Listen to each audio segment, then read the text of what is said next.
بسم الله الرحمن الرحيم الحمد لله رب العالمين وأفضل الصلاة وأتم التسليم على سيدنا محمد وعلى آله وصحبه أجمعین. الحمد لله ثم الحمد لله. امروز در درسی 48 رسیدیم که امروز آخران درسی بابی نماز حساب می شود. آخران درسی کتاب الصلاة هست. پس الله سبحانه و تعالی را شکرگزاری می کنیم که ما را اینقدر موقع داد، اینقدر وقت داد که و اینقدر قوت و توفیق داد که به این روز رسیدیم که دو باب را از این کتاب به انتها رسانیدیم و مخصوصا از همه بابی کلانترین را، از همه حصه کلانترین را به انتها رسانیدیم و انشاءالله که دعا میکنیم از الله سبحانه و تعالی که به ما وقت، قوت، توفیق نصیب کند برای به تکمیل رسانیدن این کتاب. اللهم امین. امروز انشاءالله تنها باب شهید را میگذاریم. مصنف میگوید رحمه الله: المقتول میت بأجله عندنا اهل السنه. المقتول بر وزن مفعول هست از جهت صرفی، یعنی قبول کننده چی؟ قبول کننده فعل. در اینجا فعل قتله هست، قتل یقتلو. پس مقتول قبول کننده فعل یعنی قبول کننده فعل قتل شدن، یعنی کسی که قتل می شود. پس این رو ما ترجمه میکنیم همچون کشته شده. کسی که کشته شده هست یا قتل می شود نزد ما اهل سنت میتی حساب می شود یا مرده حساب می شود که با اجل خود مرده هست، فوتیده است. یعنی که در اینجا مصنف توضیح می دهد و رد می کند یا اینکه توضیح می دهد به مقابل عقیده بعضی نفرهایی که می گفتند که شخصی کشته شده پیش از اجل خود مرد. اما نزد ما اهل سنت ما در این عقیده و باوری هستیم که هر شخصی که می میرد چی با طریقی یعنی پیرشوی و یعنی آخران نفسش رو گرفتن باشد، چی با طریق کشته شدن باشد، چی با طریق یگان زخم و بلا یا اینکه یگان صدمه باشد و غیره و غیره، ما در همین عقیده هستیم که تمامی نفرهایی که میمیرند با اجل تعیین کرده یا با وقتی مقرر کرده الله سبحانه و تعالی از دنیا میگذرند. خب و قتل که هست یک سبب ظاهری است، اما اجل او پیش از پیش الله سبحانه و تعالی مقرر کرده است. چون که الله سبحانه و تعالی در قرآن میفرماید و در چندین جایهای قرآن می آید، اما یک آیتی که در قرآن هست این در سوره الاعراف آیت 34 هست که الله سبحانه و تعالی میفرماید: اعوذ بالله من الشیطان الرجیم ولكل امة اجل فاذا جاء اجلهم لا يستأخرون ساعة ولا يستقدمون. هر یک نفر، هر یک طائفه وقتی مقرر کرده خود را دارد. پس وقتی که اجل یک نفر رسد، من ترجمه آسانتر و واضحتر کرده استودم در اینجا، چون اجل نفری بیاید یا چون اجل آنها برسد یا بیاید، نه یک لحظه تأخیر کرده می شود یا تأخیر داده می شوند و نه یک لحظه پیش می افتند، نه پس و نه پیش کرده می شود اجل آنها. همان وقتی مقرر کرده الله سبحانه و تعالی که رسید، در همان وقت شخص از دنیا می گذرد. اکنون این رو که مصنف توضیح داد یا واضح ساخت، اکنون می رود به یعنی به بابی یا اینکه به موضوع شهید. پس می گوید که شهید اکنون کیست؟ و پیش از پیش وقتی که این وضاحت رو میدهد که مقتول میتون به اجله، یعنی هدف مصنف همین هست که هر شخصی که میمیرد چی با سبب قتل باشد چی با دیگر سبب باشد، نزد ما عقیده ما همین است که اجل او را یا یعنی زندگی او را الله سبحانه و تعالی گرفت. او با اجازت الله از این دنیا رفت یا فوتید. پس شهید هم گویا در همین هم داخل می شود. من قتله أهل الحرب أو البغي أو قطاع الطريق أو اللصوص في منزله ليلا ولو بمثقل، جملة معترضة در مابین می آید، أو وجد في المعركة وبه أثر. خب هر یک تای این تفصیلاتی دارد که آهسته آهسته رویم بهتر می شود. اولا می گوید و الشهید من قتله. خب شهید کیست؟ شهید کسی است که از همین بخش ها تمام این سبب ها در داخل شهید یعنی ما تحت شهید داخل می شود. یکون کسی که در روی خط شهید داخل می شود گویا بگیم من قتله اهل الحربی، کسی که او را اهل حرب کافران اهل حرب یعنی کسانی که با او می جنگیم. خب من توضیح اینها رو می دهم. اهل حرب یا اهل بغی یا اهل بغاوت می توانیم ترجمه کنیم، او قطاع طریقی یا راهزنان. ببینید در اینجا قطاعو هست، اهلو، خب و لصوصو، چون که تمام اینها فاعل می باشند در این جمله، در این پاراگراف. قطاع طریق راهزنان، او لصوص یا لصوص یعنی دزدان. اما هر خیل دزد نه، بلکه دزدی که فی منزله لیلا، دزدی که در خانهش در منزلش لیلا شبانه او را بکشد، ولو بمثقل، حتی اگر چیزی سنگین هم باشد، حتی با چیزی وزنین هم باشد.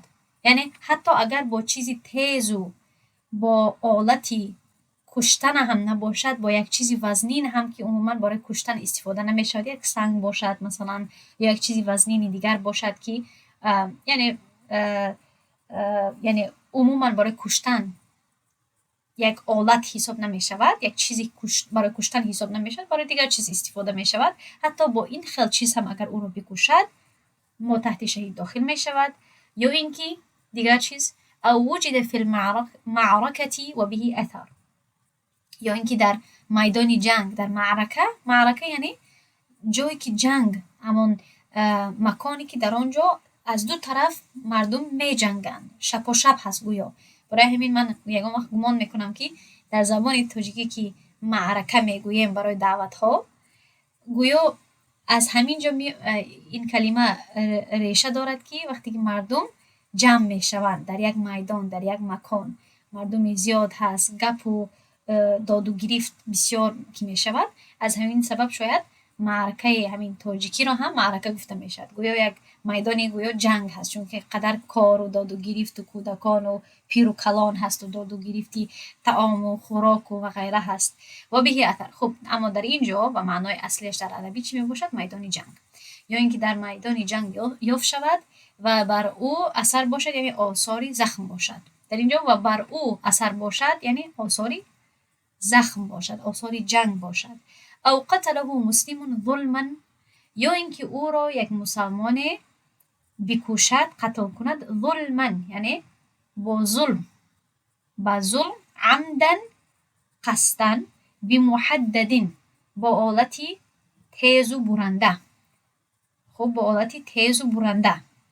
و کان مسلما، و او یعنی شخصی که قتل می شود یعنی مقتول مسلمان باشد، یعنی که تا اینجا تمام طریقه های کشته شدن را مصنف و ما پیش می کند و در آخران جمله چی میفهماند؟ میفهماند که برای شخصی که کشته می شود هم بعضی شرایط هست.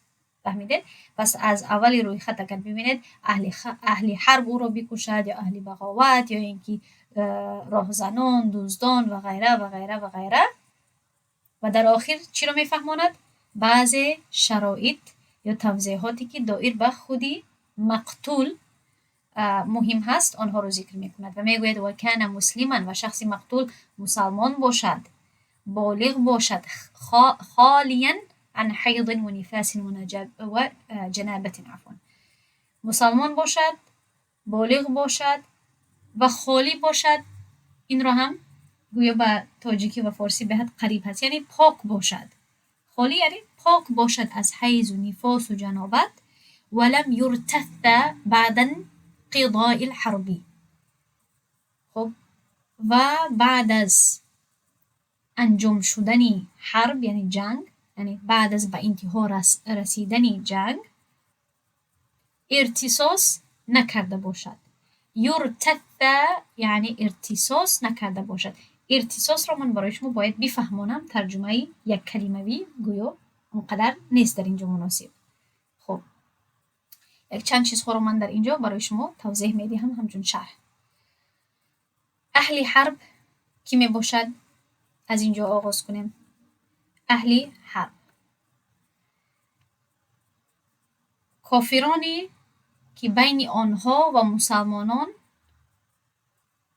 عهدی امن نباشد، عهدی امن یا امنیت نباشد و در حالت جنگ قرار داشته باشند. خب اهل بغی کی رو گفته می شود یا بغاوت؟ این کلمه بعدی. گروه مسلمانانی که بر امام عادل یا بر حکومت حق با قوت و سلاح برآیند و سرکشی کنند. فهمیدین؟ گروه مسلمانانی که مقابل به حکومت حق یا امام عادل برآیند، سرکشی کنند. آنها را البته کافر گفته نمی شود، بلکه مسلمانان عاصی، یعنی مسلمانان گناهگار و حساب می شوند و البته احکام آنها از کافران جدا می باشد. اهل بغاوت. قطاع الطریق این رو فهمونده بودم، ترجمه یعنی با ترجمه هم فهمیده می شود، اما یعنی کسانی که راه را گویا میبندند. قطاع قطع گویا قطع میکنند، از پیش راهی مردم می آیند، راه را میبندند یا قطع میکنند، مردم را میترسانند، مال میگیرند یا اینکه حتی مردم را میکشند. در مخصوصا راههایی که مردم برای سفر کردن سفر طولانی استفاده میکنند، از یک مکان، از یک شهر به یک شهر، از یک دولت به دیگر دولت. البته در زمانه‌های قدیم این زیاد میشد. این تنها یعنی دزدی عادی حساب نمی شود، بلکه جنایتی بزرگ و فساد حساب می شود در امنیت یک جامعه. برای همین این بهت یک جرمی کلان حساب می شود. او لصوص یا اینکه دزدان. خب این رو من فهماندم و این مخصوصی دزدهایی که در خانه یک کسی می درآیند و شبانه. برای چی در اینجا لیلا مصنف میگوید شبانه؟ زیرا شب وقتی غافلی یا غافل بودن، وقتی خواب و نبودن یگان خیلی یاردم می باشد. اگر دزد شبانه به خانه درآید و صاحبی خانه کشته شود، ظاهر آن است که او مظلومانه در حال دفاع جان خود یا اهل خود کشته شده است. فقها برای همین شب را مخصوص ذکر کردن. شبانه انسان از خود دفاع نمی کند، یعنی شبانه انسان عموما خواب می باشد یا آرام می باشد یا اینکه غافل می باشد، یعنی بی‌پرواگی نه، اما در حالت غفلت می باشد. زیرا چنین حالت بیشتر در شب واقع می شود. برای همین فقها این را مخصوصا شب را در اینجا برای همین ذکر کردن که عموما این گونه حالت ها در شب واقع می شود، با وقوع می آید. در روز آنقدر مردم در پیش چشمان مردم رفته دزدی نمی کنند در خانه های آنها. و بعضی علما اگر همان معنا را روزانه هم اگر پیدا شود، حکم را داخل می کنند. یعنی که میگویند که اگر همین معنا، اگر همین واقعه، اگر همین واقعه اگر در روز هم پیدا شود که مردم مثلا خواب بودند یا اینکه مردم در حالتی غفلت بودند، در یگان کار مشغول بودند و یک کسی این گونه داخل شود و آنها را چی کند؟ کوشش کند که دزدی کند و غیره و صاحب خانه را بکشند، آن هم در این حکم داخل می شود. یعنی آن مردمانی که کشته می شوند هم در این حکم داخل می شوند. اما من در اینجا برای شما فهموندم که برای چی شب با خصوصیت در اینجا ذکر شده است. برای اون که عموما شب وقتی غافل بودن هست، وقتی یعنی بی‌پرواگی هست یا اینکه در وقتی غفلت هست، چون که مردم خواب می باشند و غیره. خب و در اینجا مصنف ذکر می کند مثقل و محدد. دو کلمه‌ای که من میخواهم به شما واضح بسازم. مثقل وقتی که من ترجمه کردم یعنی یک آلتی یا یک چیزی که وزنین باشد و محدد آلتی که تیز باشد، تیز و چیزی باشد که با او بریده شود. پس چرا در اینجا فرق گذاشته است مصنف؟ در اینجا مثقل یعنی آلتی سنگین، مثل مثلا سنگ، چوب و مانند آنها. محدد یعنی آلتی تیز و آلتی برنده، مثلا کرد، شمشیر، نیزه. مؤلف درباره دزدی شبانه ولو بمثقل ذکر کرد، یعنی اگرچه با چیزی سنگین هم بکوشد، زیرا مقصد ظلم آشکار و حمله دشمن در خانه هست، نه نوع آلتی کشتار.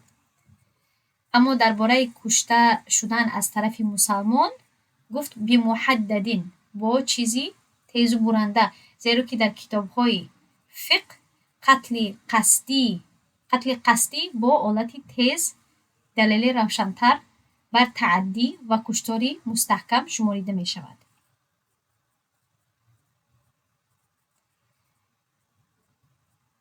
یعنی که وقتی که یک مسلمان رو میکشد، عموما گمان ما چنین باید باشد که یک مسلمان دیگر را نمیکشد. اما برای آن که ثابت شود که حقیقتا کشت، ما باید آلت را به نظر بگیریم. آلتی که تیز و برنده باشد، این دلیل قویتر و روشنتر هست بر تعدی، یعنی بر قصدی کشتن یک مسلمان دیگری را. یعنی که وقتی که میبینیم که آلتی تیز و برنده رو استفاده کرد، یعنی یگان خیلی شک و شبهه نمیماند که این مسلمان قصدی یا نیتی کشتن این مسلمانی دیگر را داشت. اما وقتی که آلتی کشتن یک سنگ می باشد یا یک چیزی دیگر می باشد، ولو که مردم این چیزها رو هم استفاده میکنند برای کشتن، اما یک مثلا چوب باشد، سنگ باشد، چطوری که گفتم، اما یک کمی یا یک مثلا یک کرسی باشد، یک میز باشد، کم در اینجا یک شک باقی میماند که آیا حقیقتا این مسلمان نیتی کشتن این دیگر مسلمان را داشت یا نیتی همین خیلی زخم کردن و زدن.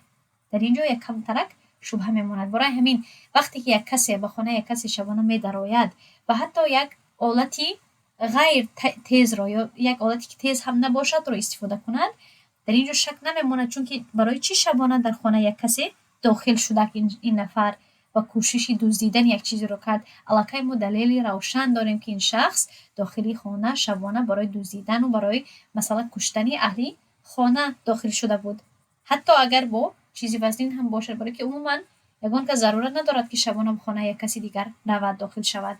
اما وقتی که یک مسلمان دیگر را میکشد از جهت ظلم، باید چی باشد؟ محدد باشد، یعنی که یک آلتی تیز باشد. خب در اینجا گپ به حد زیاد هست که برای چی این گونه فرق ها رو ما به نظر میگیریم، چون که این داخل به باب جنایات هم می شود، داخل به باب قصاص و غیره هم می شود. برای همین در همین قدر توضیح کفایه می کند. خب و یک نقطه دیگر این هست که آثار زخم در میدان جنگ. درباره این نقطه، اگر کسی بعد از جنگ در میدان جنگ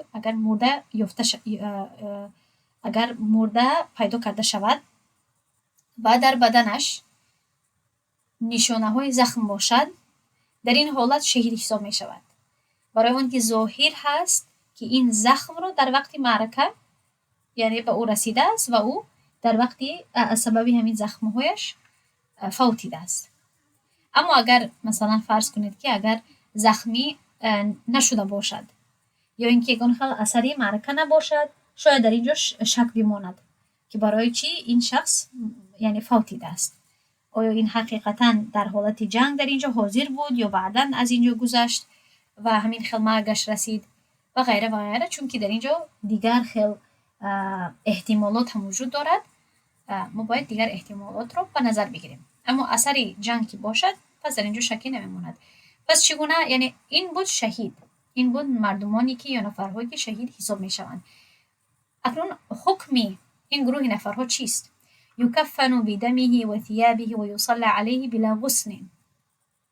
پس باید کفن کرده شود با خونش و با لباسهایش و یصلی علیه و بر او باید نماز خوانده شود به یگان خیل غسل.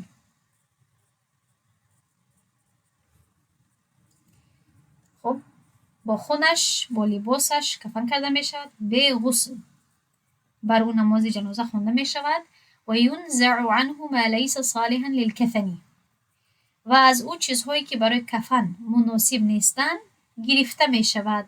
ینزع کشیده می شود مثل كالفرو والحشو والسلاح والدرع، به مانند پوستین. پوستین مثلا این قمیص یا کرته رو گفته می شود که پوستی غوث داشته باشد.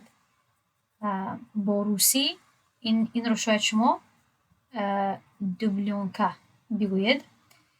حشوی لباسی پر شده، یعنی لباسی غوثی که پختگین باشد یا یک بالاپوش باشد. بالاپوش از بالا که می پوشیم برای گرمی. سلاح و درع و زره، یعنی لباسی جنگی آهنی. لباسی جنگی آهنی. و یزاد و ینقص فی ثیابه، اگر لباسش کم باشد، مثلا دریدگی باشد در وقت جنگ، یا اینکه اگر لباسش کم باشد، چی حکم میگوید که یزاد و زیاد کرده می شود لباسش رو، و ینقص و کم کرده می شود لباسش رو، یعنی اگر ضرورت باشد. فهمیدید؟ یعنی اگر لباسش کم باشد اضافه کرده می شود، و اگر زیاد باشد، زیادی بعد لباس پوشیدگی باشد، مثلا یعنی زره داشته باشد و بالا پوش داشته باشد و غیره و غیره، کم کرده می شود. و کره نزع جمیعها، و تمام لباسهایش رو کشیدن. البته این کراهت دارد، یعنی که چون که عموما مرده را ما لباسهایش رو میکشیم و کفن میپوشانیم، این گونه کردن برای شهید مکروه هست. البته به حرمت نمیرسید، اما کراهت دارد. پیش از آن که ادامه دهیم، من برای شما برای همچون وضاحت و همچون شرح برای شما میگویم که نوعهای شهید نزد فقها کدام هایند. فقها عادتا بین شهدا یا مردمی که شهید میشوند فرق میکنند. یکم شهید دنیا و آخرت، یعنی کسی که در جهاد با شرطهای لازمه کشته میشود، این شخص هم ثواب شهید دارد و هم احکامی مخصوص دارد. شهیدی دنیا و آخرت، فهمیده؟ شهیدی هم دنیا و آخرت، یعنی که در این دنیا در معرکه، در جنگ، یا اینکه در یعنی جهاد با شرطهای جنگ، با شرطهای مجاهد، یعنی جنگیده است و فوتیده است، کشته شده است، نه اینکه فوتیده است به خود یعنی خود به خود، بلکه کشته شده است، او هم ثواب شهدا رو میگیرد و هم برای او یا در مورد او درباره او احکامی مخصوص می باشد که همین به غسل و غیره باید به غسل، به کشیدن لباسهایش و غیره باید نماز خوانده شود بر او. این رو گفته میشه شهید دنیا و آخرت. دوم شهید آخرت. شهید آخرت یعنی شخصی که در دنیا شهید حساب نمی شود، یعنی گویا در دنیا همچون یک نفری مرده، همچون یک نفری که عادتا میمیرد یا همین خیلی به مانند هر کسی که میمیرد فوت میکند، با او رویه کرده می شود، مثل شخصی غرق شده یا اینکه شخصی که با سوختن، سبحان الله، الله ما را حفاظت کند، با سوختن یا اینکه یعنی از دنیا بگذرد، یا صاحب طاعون باشد و مانند اینها، اگر از دنیا گذرد ثواب شهید دارد، یعنی در آخرت به او ثواب او با مانند شهدا ثواب بگیرد، اما در دنیا در احکام مثل دیگر میت غسل داده می شود و کفن کرده می شود و غیره. و شهید دنیا یعنی چی؟ آخران قسمش شهید دنیاوی، یا اینکه تنها شهید در دنیا حساب شدن، یعنی کسی که ظاهرا شهید شمرده می شود ولی نزد الله سبحانه و تعالی ممکن هست که شاید نیتش صحیح نباشد، یعنی شاید یک کسی در دنیا می جنگد و غیره، اما در اصل مقصد او یک چیزی دیگر باشد، یا همچون مسلمان در همان طرف مسلمان ها جنگیده باشد، اما مقصدش این باشد که من در مابین اینها داخل شده در اصل همین مسلمان ها رو میخواهم بکشم، یکم خیلی جاسوس باشد از طرف کفار یا از طرف یکم گروهی دیگر. شاید وقتی کشته شدنش مسلمان ها گمان کنند که این شهید شد، این مسلمان بود و غیره، اما نزد الله نیت او یعنی چی است؟ نیت او واضح هست. الله سبحانه و تعالی نیت او را میداند، از نیت او واقف هست. پس در این حالت چی شد؟ سوم قسم شهیدی که تنها در دنیا شهید حساب می شود، اما در نزد الله هیچ چیز به او حاصل نمی شود، نه ثواب و نه همین نام شهید هم. فهمیده؟ پس از الله سبحانه و تعالی یعنی ما حفاظت و امنیت و توفیق طلب میکنیم. امین. خب اکنون دیگر در مورد این قسمتی که چگونه باید دفن کرده شود شهید، که من گفتم در اینجا مؤلف میگوید کفن کرده میشد با خونش و لباسهایش و غیره. در اینجا یک حدیث روایت شده هست از عبدالله بن ثعلبه رضی الله عنه که پیامبر صلی الله علیه و سلم درباره کشته شدگان احد فرموده بودند زمیلوهم بدمائهم، آنها را با خونشان بپوشانید، بپیچانید. خب زمیلوهم، آنها را پیچانید با خونشان بدمائهم فإنه ليس کلم یکلم فی الله الا یأتی یوم القیامة یدمع، زیرا آن که هر زخمی که در راه الله سبحانه و تعالی رسیده باشد به نفره، روز قیامت در حالی می آید که خون جاری است، در حالت جاری شدن هست از همان زخم. لونه لون الدم و ریحه ریح المسکی، از همان زخم خونی که جاری می شود رنگ آن رنگ خون هست، اما بویش بوی مشک می باشد. و این حدیث رو شما می توانید در سنن النسائی یا سنن الامام النسائی پیدا کنید، حدیثی 10002. خب و یغسل ان قتل صبیا او مجنونا. اکنون این قسمتی دوم به شما فهماند که احکام شهید چیست. قسمتی یکم تعریف شهید رو به شما داد. قسمتی سوم چی میکند؟ استثناءات، کسانی که شهید نیستن یا حساب نمیشن یا به ما شاید معلوم شود که آنها شهدا هستن چون که به مانند شهید فوتیدن، اما در اصل شهید حساب نمیشوند. کی ها میباشند؟ در اینجا مصنف میگوید و یغسل این قتل، و غسل داده میشود. یعنی چی؟ یعنی که شهید شرعی یا شهید حقیقی حساب نمیشود چون که غسل داده میشود.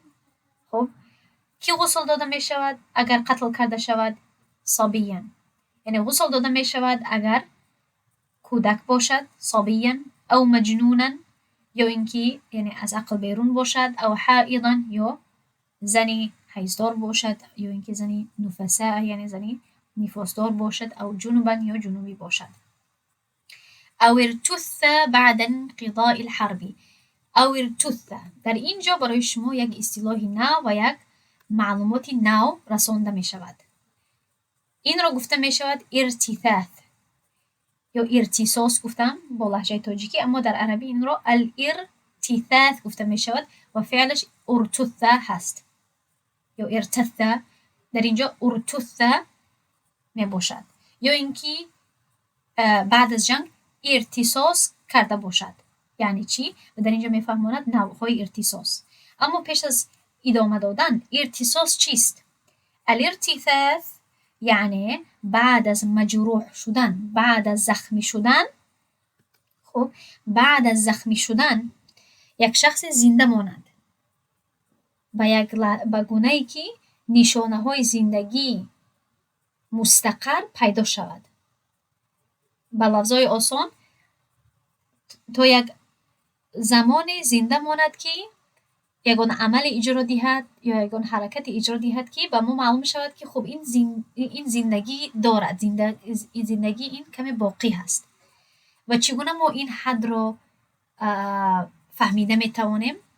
در اینجا مصنف ما توضیح میدهد، میگوید که ارتساس یعنی من برای شما تعریف ارتساس را دادم، یعنی بعد از مجروح، بعد از جراحی شدن، بعد از جراحی نه چون که این رو شما در مثلا شفاخانه جراحی یک شخص میتواند جراحی شود، اما بعد از مجروح شدن یعنی بعد از زخمی شدن در جنگ یا مثلا در وقتی کشته شدن و غیره، اگر زنده ماند به گونه‌ای که نشانه های زندگی به او بماند یا پیدا شد، این را ما چگونه حساب میکنیم؟ چگونه این را ما میفهمیم؟ بأن أكل أو شرب أو نام أو تداوى أو مضى وقت الصلاة وهو يعقل. به این عمل هایی که یا بخورد یعنی خورده تواند بشیند یک کمترک اوقات بخورد مثلا، یا اینکه بنوشد، خب خورد یا اینکه نوشد یا اینکه او نامه یا بخوابد. یعنی که با خوردن، با نوشیدن، با خوابیدن معلوم می شود. او تداوی با معالجه کردن، با معالجه گرفتن. او مضى وقت الصلاة یا اینکه یک وقت نماز بگذرد و هو یعقل، در حالتی که او هوش داشته باشد. یا اینکه وقتی یک نماز بگذرد در این حالتی که او هوش داشته باشد، عقلش یعنی با جایش باشد. این گذشتن یک وقت نماز هم چی حساب می شود؟ علامتی باقی ماندنی زندگی او. او نقل من المعرکتی، اینش کمترک مشکل تر متوجه شوید. یا اینکه او را از معرکه جنگ، از میدان جنگ انتقال داده شود، یعنی کوچانیده شود، کوچ داده شود. الا لخوف وطء الخیر، یعنی که در اینجا سبب هست و بعدا استثناء هست که شاید شما رو سرگون بزنونن، برای همین متوجه شوید. ما در اینجا چی را یاد گرفته ایستادیم؟ سبب‌هایی که همچون علامتی باقی ماندنی زندگی حساب می شود. خوردن، نوشیدن، خوابیدن، معالجه گرفتن یا اینکه وقتی نماز گذشتن در حالتی که او هوش داشته باشد. خب این شد سبب‌ها. یک سبب دیگر این است که یا اینکه او زنده باشد تا این دمی که مثلا او را در معرکه، در میدان جنگ پیدا میکنند و او را با او گپ میزنند و او را میخواهند که انتقال بدهند یا گپ هم نزنند با او، میبینند که او زنده هست. پس او را چی میکنند؟ زود میخواهند که انتقال بدهند، کوچانند به یک مکان دیگر که او را معالجه کنند، مثلا یا زندگیش یا به او کمک رسانند و غیره. او را میگذارانند یا او را میکوچانند. این کوچانیدن هم علامتی زندگی هست، البته در حالتی که زنده باشد. برای تداوی کردن، برای او را نجات دادن او را میکوچانند. همین کوچانیدن هم ارتساس حساب می شود. پس از این به او حکم شهید داده نمی شود، فهمیدین؟ و او را غسل داده می شود. این است هدف این استثناءات. اما در اینجا یک استثناء در داخل استثناء می آید، مگر به خوف پایمال کردنی اسبان باشد. یعنی که اگر او فوتیده باشد و تنها برای آن که اسبها در اینجا اسبهای زیادی هست، برای آن که اسب او را پایمال نکند، او را نزند، زیر پای نکند، اگر تنها به این سبب همون شهید را خواهند که بکوچانند اما او زنده نباشد، پس در این حالت این استثناء یا این ارتساس حساب نمی شود و او را به غسل همچون شهیدی دنیا و آخرت دفن کردن می شود. فهمیدین این را؟ در اینجا استثناء در داخل استثناء هست که باید این را خوب درک کنید. یعنی خلاصه چی شد اگر این شما را سرگم کردک؟ خلاصه این است که اگر بعد از مردن او را مثلا یا بعد از شهید شدن یا بعد از جنگ او را در این حالتی پیدا کنند که مثلا دستاش را، انگشتانشان را در حلقش گذارند و بفهمند که زنده هست، یا اینکه ببینند که چشمایش کشاده هست و گویا زنده هست و او را بخواهند که کوچانند برای تداوی. پس اگر او را کوچانند مثلا یک 300 قدم یا یک 3 متر 4 متر اگر کوچانند و بعد از همین کوچانیدن اگر فوت کند، یعنی او احکام شهید، یعنی شهید حقیقی، شهید شرعی که به غسل دفن کرده می شود، در اینجا برای شخصی کوچانده شده این احکام تطبیق نمی شود، چون که برای یک مدت زنده ماند. فهمیدید؟ البته ثواب یعنی بے پایان و اجری بے پایان هست در راه الله سبحانه و تعالی اگر جنگیده باشد، اما احکام شهیدی حقیقی را بر او تطبیق کرده نمی شود از سببی که برای مدتی همان کوچانیدنش زنده ماند. اما اگر مرده باشد، فوتیده باشد و تنها برای آن که اسبان او را پایمال نکنند او را میکوچانند، در این حالت شهیدی حقیقی میماند و به غسل دفن کرده می شود. خب و دیگر چی کارها او را همچون ارتساس حساب می شود؟ یا اینکه اوصا، یعنی که یا اینکه وصیت کند، یعنی که گپ بزند، وصیت کند به شخصی که با او هست، او باع، یا اینکه مثلا چی کند بفروشد چیزی را بفروشد خرید و فروخت یعنی گویا مثلا بفروشد او اشترا یا یگان چیزی رو بخرد شاید با شما یگان سوال خلق شود که شخصی که زخمی شده باشد یا نه از جنگ تمام کرده باشد برای چی خرید و فروش کنند این تنها همچون مثال و همچون قاعده رو قوی کردن و همچون همان قاعده رو روشن کردن در اینجا تمامی چیز نوشته شده است این گونه تصور نکنید این پیش نمی آید این گونه مسائل یعنی پیش می آید و حتی اگر پیش هم نآید فقه حنفی همین گونه هست که حتی حالتهای پیش نآمده رو هم برای آنها جواب رو پیش میکنه که یکی در آینده این گونه حالت پیش می آید یا اینکه چیزی رو بخرد یا اینکه بفروشد او تکلم بکلام کثیر یا اینکه زیاد گپ زند اگر زیاد سخن گفته تواند یعنی که ارتساس داشت یعنی که زنده ماند در قید حیات و همین قدر مدتی باقی ماند که از او احکام شهیدی حقیقی دور شود پس او اگر بعد از همین کارها اگر فوت کند بعد از 1 ساعت بعد از چند ساعت یا بعد از خوردن نوشیدن تداوی گرفتن یا خوابیدن یا خرید و فروخت یا وصیت کردن یا گپ زیاد گفتن اگر بعد از این کارها اگر فوت کند او را همچون یک مسلمانی یعنی البته که ثوابش بزرگ است اما او را همچون یک مسلمانی که فوت میکند غسل عادی و همچون یک مسلمانی عادی غسل و جنازه داده می شود کفن کرده می شود یعنی کفن داده می شود و غسل داده می شود و البته نماز جنازه بر همه خوانده می شود و این وجد ما ذکر قبل انقضاء الحرب لا يكون به مرتثا و اگر تمام این چیزها البته اگر پیش از به انتها رسیدن جنگ اگر چی شود اگر پیدا شود مرتث حساب نمی شود یعنی این ارتساس حساب نمی شود اگر پیش از پایان جنگ این چیزها واقع شود ارتساس حساب نمی شود زیرا حالت جنگ هنوز باقی است یعنی در حالت جنگ اگر زخمی شود و بیفتد اما کمی زنده ماند گپ زند یا بخورد بنوشد یا اینکه وصیت کند و غیره و غیره این باکی ندارد چون جنگ تا حالا دوام دارد در این حالت اگر فوت کند پس شهید حساب می شود فهمیدین این تمام نقطه رو برای ما واضح می کند اگر جنگ ادامه دادسته باشد و شخصی زخمی شود و بیفتد با یک دوستش یا با یک رفیقش گپ زند یا وصیت کند یا مثلا یک دکتر در آنجا باشد یک طبیب باشد و او را بخواهد که معالجه کند در هنگام جنگ اما بعد از گپ زدن و بعد از خوردن حتی بعد از تداوی گرفتن در حالت جنگ فوت کند باز هم شهیدی حقیقی حساب می شود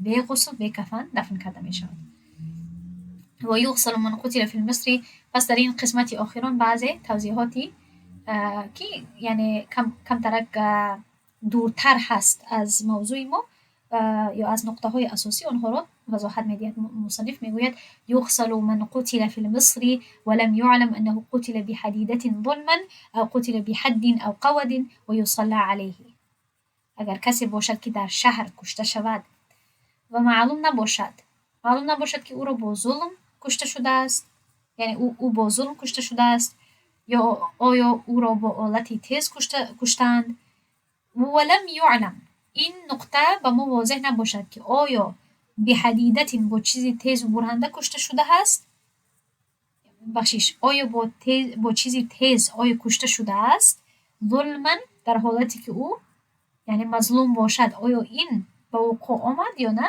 اگر این معلوم نباشد پس یصلی علیه غسل داده می شود کفن کرده می شود و نماز خوانده می شود بر او یعنی شهیدی حقیقی یا شرعی حساب نمی شود و این چنین او قتل بحد او قود یا اینکه اگر شخصی باشد که با حد شرعی کشته شود یا اینکه با قصاص کشته شود که شاید به شما معلوم باشد یعنی که در اسلام حد می گفتنی چیز هست حد الزنا حد شرب الخمر حد السرقه حد القذف خب 4 نوع حد می باشد این در جنایات یعنی با تفصیلاتش عموما داخل می شوند و می فهمانند اما در اینجا همچون تنها توضیح اگر با یکی از این حدود شرعی اگر کشته شود از سبب شراب نوشیدن یا از سبب زنا کردن یا از سبب دزدی کردن یا از سبب ملامت کردن شخصی پاکدامن یعنی قذف گفته می شود تهمت بستن و غیره اگر با حدود شرعی اگر کشته شود البته که او شهید حساب نمی شود. البته که همچون یک مسلمانی معمولی او را باید دفن و کفن کرده شود، بخشش او را غسل و کفن کرده شود و با نماز و غیره یعنی دفن کرده شود، یعنی شهید حساب نمی شود. حتی اگرچه ظاهرا این خیلی معلوم می شود که او را کشته شده است، یعنی او را کشتند، یعنی از طرف حکومت یا از طرف یعنی امیرالمومنین و غیره، یا اینکه با مقابل قصاص باشد. قصاص خیلی میدانید یعنی قصد، اگر او کسی را بکشد باید او را کشته شود. اما اگر مثلا اهل عائله همان کشته شده اگر ببخشند یا اینکه اگر دیت طلب کنند، این احکامش زیاد هست. اما فرض کنیم که اگر او کسی را بکشد و او را باید کشته شود، در این حالت یعنی جزای قتل می باشد. اگر او را باید کشته شود و او کشته شود، در این حالت شهید حساب نمی شود. این خیلی نیست که او را شهید میگوییم و به غسل و به کفن دفن میکنیم، نه، با مانندی مسلمانی معمولی، البته گناه کرده است اما با مانندی مسلمانی معمولی او را غسل و کفن کرده می شود و یصلی علیه و بر او نماز خوانده می شود. خب در اینجا من برای شما یک نکته را واضح میکنم که چرا کشته شده شهر یا اینکه شخصی کشته میشه در شهر عادتا شهید حساب نمیشه، شهید شرعی، زیرا آنکه احکام مخصوص بیشتر برای کشتگان معرکه و حالتهای مانند آن آمده است که در آن نشانه مظلوم بودن و مقابله داشتن با دشمنان آشکار است. اما در شهر سببهای گوناگون می باشد و مانند جنایت کردن یا نزاع شخصی داشتن یا حد، قصاص و غیره. حتی به قصد یعنی ناخواست کسی رو کشتن هم می باشد. از این رو تنها کشته شدن کافی نیست. بعضا نفرها به مردم زیاد همین سوال رو میکنن که فلان شخص کشته شد، فلان شخص کشته شد، شهید حساب می شود. نه، در فقه و یعنی از نگاه فقه، از نگاه شرعی، نه هر کشته شده شهید حساب می شود.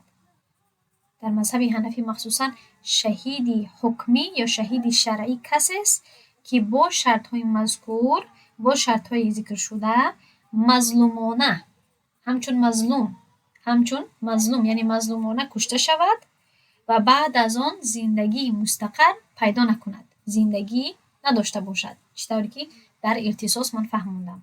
پس نه هر شخصی که کشته میشد شهید هست.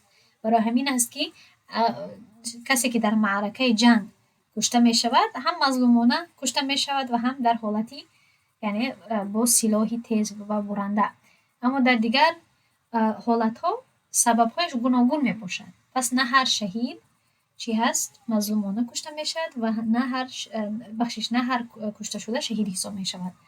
خب برای همین است که کسی که در شهر عادتا کشته می شود، اگر معلوم نشود، اگر ما ندانیم که همین دو شرط پوره شده هست که مظلومانه کشته شده هست و دوم با آلتی حدیده یعنی برنده و تیز، اگر از این دو چیز آگاه نباشیم، پس به مانندی دیگر نفرها، دیگر میت یعنی با کفن و با غسل او را با او معامله کرده می شود. اما اگر به ما معلوم شود که او را ظالمانه و قصدن با آلت کشتار اگر زدند، پس در اینجا بعضی احکام تغییر می‌یابد. اما در حالت نامعلوم بودن حکم اصلی باقی میماند. در همینجا انشاءالله درس رو میگذاریم. سبحان الله و بحمده، سبحانك اللهم و بحمدك، نشهد ان لا اله الا انت، نستغفرك و نتوب الیک. السلام علیکم و رحمت الله و برکاته.